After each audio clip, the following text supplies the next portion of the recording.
People ask me all the time if I have a favorite bug. Yes, the parsnip webworm is a little nondescript moth, the caterpillar stage of which feeds on a noxious roadside weed.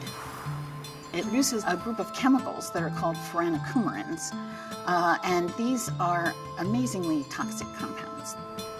Parsnip webworm can eat its own body weight in the flowers of parsnip, which is, from the human perspective, almost unimaginable. It's hard to even imagine eating 10% of your body weight in anything, even chocolate. I've tried, and it's really hard to do.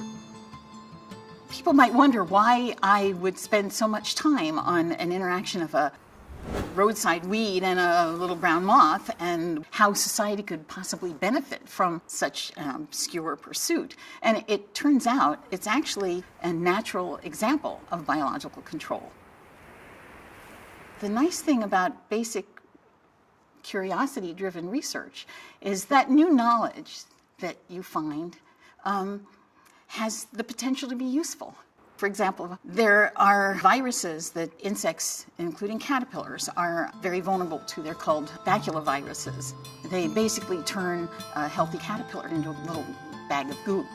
The viruses have an unusual property of being able to produce proteins sort of directly into the cell that they're infecting. And as it turns out, baculoviruses can be manipulated not only to produce proteins useful to them, but proteins useful to us.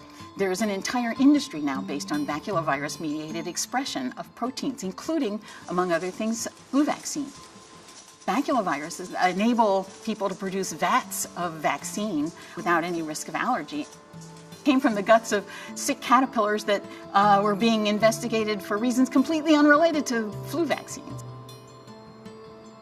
What I really like about, studying plant-insect interactions applies not just to entomology, but research in general, that you have an opportunity to find out something no one else knows. You can create new knowledge. And how cool is that?